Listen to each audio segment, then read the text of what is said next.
Good evening, it's Tuesday the 9th of December and here's what's making news around the world on World News Tonight. Conflict escalation. Thailand, Cambodia fighting spreads along the border. Mass rescue. 100 Nigerian students rescued, more still with kidnappers. Medical marvel.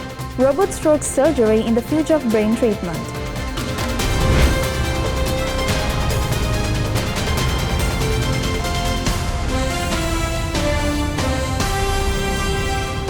From Colombo, this is World News Tonight with Sithmi Adhikari.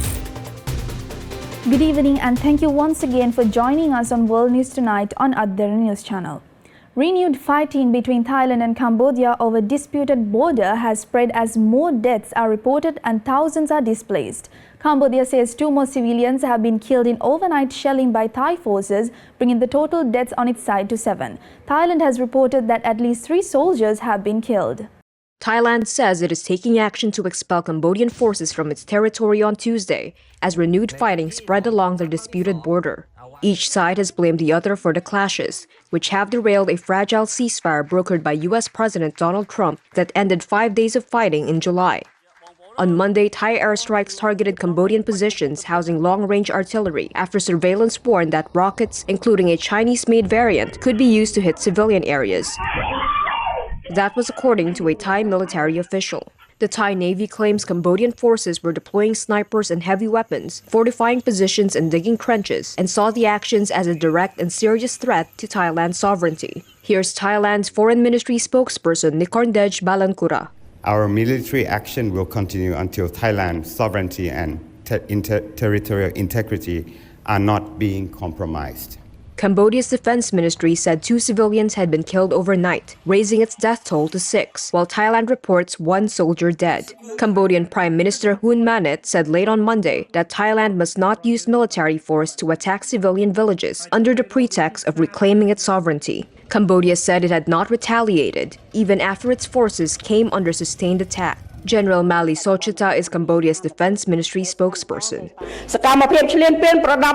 The second invasion activity by the Thai side clearly shows their intention to invade, grabbing their neighbors' country land by using a unilateral map and using force to change the border front line. Thailand has evacuated about 438,000 civilians, while Cambodia reports similar large-scale relocations. The 2 countries have contested sections of their 508-mile border for more than a century, with disputes over ancient temples fueling nationalist tensions and sporadic clashes, including a deadly artillery exchange in 2011. India's Civil Aviation Minister said the country will take strict action against airline Indigo following at least 2,000 flight cancellations this month to set an example for airlines that violate regulations.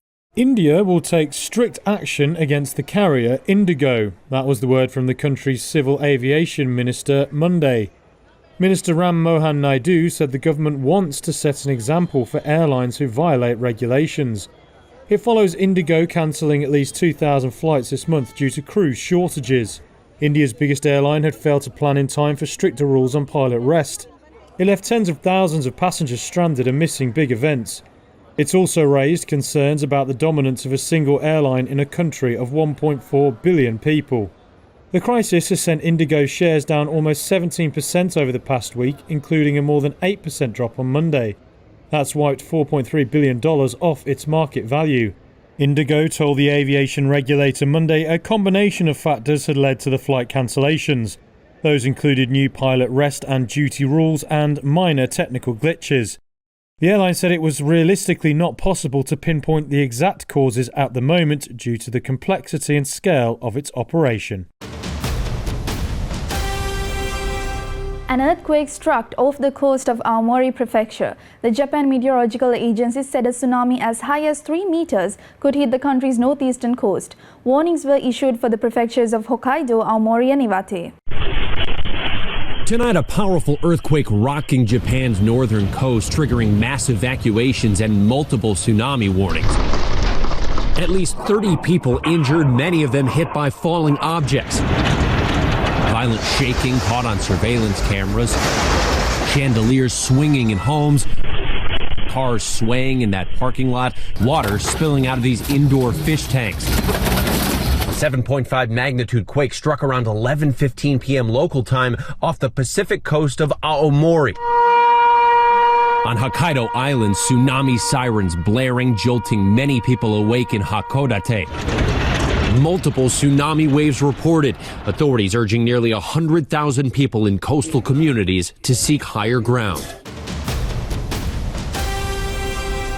Penny Wong and Richard Marles discussed with their counterparts few days after the AUKUS review was given over, as they described the high-level talk to be warm and productive. Defence and diplomacy side by side and on the same page. AUKUS is full steam ahead. Full steam ahead on AUKUS. We are full steam ahead. President Trump has given us the motto for our meeting today, which is full steam ahead. AUKUS given a green light and a catchphrase days after the Pentagon handed Australia the results of its review into the nuclear submarine pact. We're strengthening AUKUS so that it works for America, for Australia and for the UK. There's a lot we're going to do together in the months ahead. The Pentagon chief and America's top diplomat backing the alliance, but the Trump administration's key findings haven't been made public. The thrust of the review, as ours was, as the Lovegrove report was about how we can do AUKUS better. The annual talks between allies led to agreement for the US to increase its presence on air bases down under. There'll be increased rotational deployments of American Marines and US bombers, while the importance of critical minerals and the recently signed agreement between our nations was underscored. That's at the cornerstone of everything we plan to do together in the months and years to come. The work we do together is indispensable to a peaceful, stable and prosperous Indo-Pacific. It is our intention for the Ghost Bat to enter into service with the Royal Australian Air Force. $1.4 billion funding announcement to move this next generation collaborative combat aircraft from testing and prototyping into production. Uncrewed combat aircraft added to Australia's arsenal as our ally reinforces a relationship that's full steam ahead. The stronger we are together, the more we can deter the kinds of conflicts neither of us want to see. Ukrainian President Volodymyr Zelensky said Ukraine and its European partners are close to finalizing changes to a US proposed peace plan aimed at ending the Russia-Ukraine conflict. This was after meeting with the leaders of the United Kingdom, France and Germany in London. In recent days, diplomatic efforts to end the war in Ukraine have intensified. On Monday, President Volodymyr Zelensky touched down in Brussels to talk with the heads of NATO and the European Commission. It comes after the Ukrainian President, French President, British Prime Minister and German Chancellor met in London to try and strengthen Ukraine's hand amid mounting impatience from the US. European leaders are working to ensure that any ceasefire is backed by robust security guarantees from both Europe and the US. Following those discussions, Zelensky insisted that Kyiv had no right to cede land to Russia in any peace deal. Are we considering giving up any territory? We have no legal right to do so. According to Ukrainian law, our constitution, and international law, we have no moral right to do so either. Russia is insisting that we give up territory. We definitely do not want to give anything up. This is what we are fighting for. As you well know, the Americans are looking for a compromise today, to be frank. American and Ukrainian negotiators completed 3 days of talks over the weekend, aimed at trying to narrow differences on the US administration's peace proposal, such as the ceding of land to Russia. US President Donald Trump said he believes his Russian counterpart Vladimir Putin is fine with the proposal. Zelensky has insisted that Ukrainian and European officials are working on the points received from the US side, and that counter-proposals could be ready on Tuesday to be sent to Washington. The Ukrainian president is expected in Italy for talks the same day. Let's go in for a short commercial break. More world news coming right after this.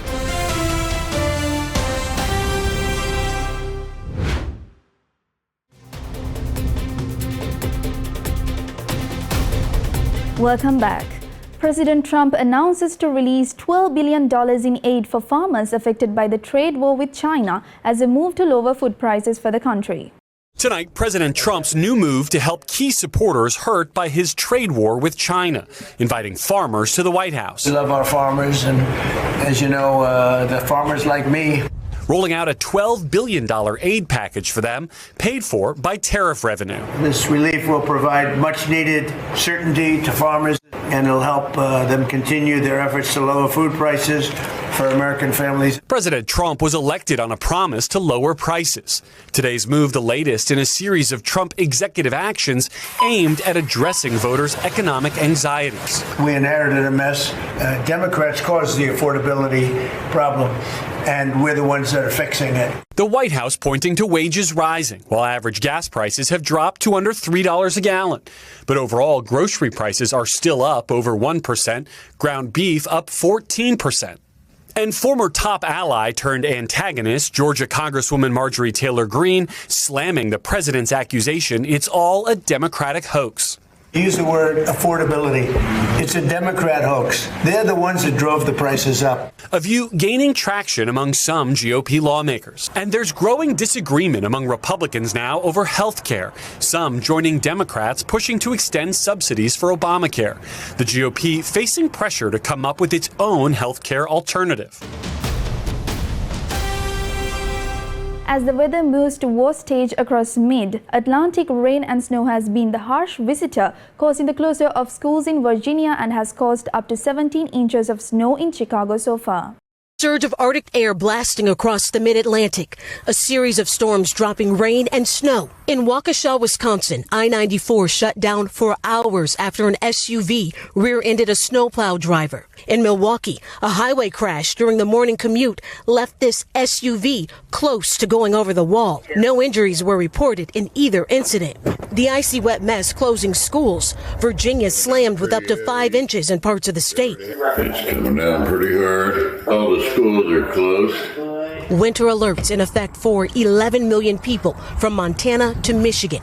Parts of Tennessee saw up to 2 inches of snow. In Colorado, nearly 70 avalanches have been reported since Friday. And in the Pacific Northwest, heavy rainfall turning deadly after a woman was killed over the weekend in Washington state when a tree fell on her car. The wintry mix causing a mess at some airports, grounding planes and delaying flights, turning the gridiron into a field of snow this weekend. Back in Chicago, the bitter blast could be a sign of the season ahead. The European Union's Copernicus Climate Change Service said today this year is said to be the world's second or third warmest record, potentially surpassed only by 2024's record-breaking heat.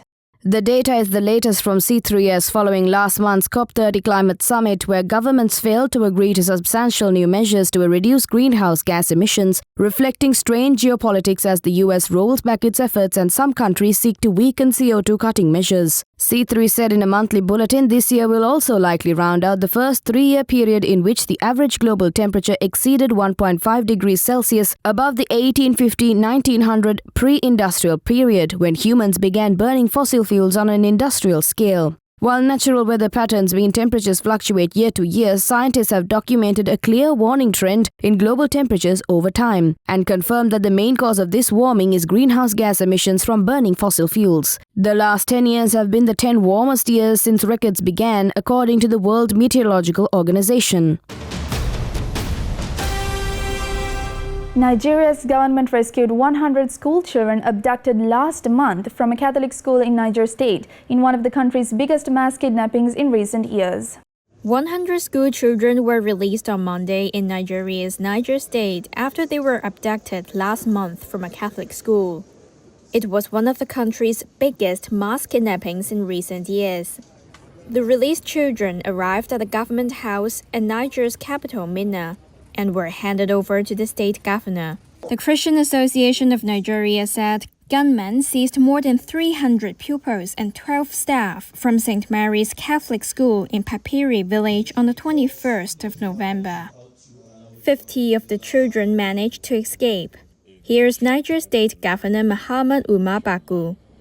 I want to reassure parents and guardians of these children that they will be safely delivered to them very, very soon. We have called on medical health workers to come and look at them. They will be checked properly and before taking them back to the parents. He added that authorities were working to secure the remaining hostages. After news of the rescue, many parents expressed anguish at the lack of information from authorities on whether their children were among those freed.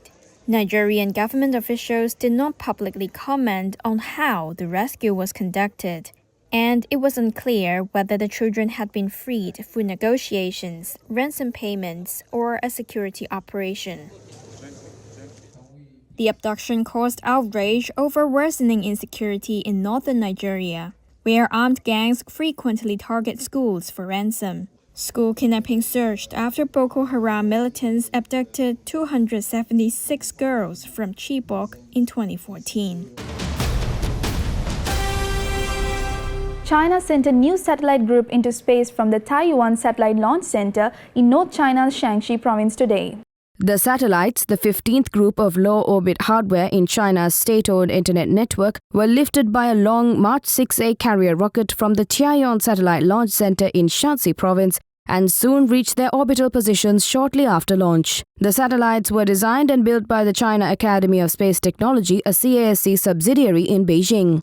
With this latest addition, China's state-run mega internet satellite network now includes more than 110 satellites. The Long March 6A rocket model was developed by the Shanghai Academy of Spaceflight Technology, another CASC subsidiary, as a medium-lift launch vehicle featuring a 50-meter liquid-propelled core booster and 4 solid fuel side boosters. The rocket has a lift-off weight of 530 metric tons and is tasked with transporting satellite to multiple types of orbit, including sun-synchronous, low Earth and intermediate circular orbit. The launch marked China's 81st space mission and 613th flight of the Long March rocket fleet. It was also the 5th time the Long March 6A model has been used to deploy low-orbit internet satellites. Time for a short break now. We'll be right back with more world news.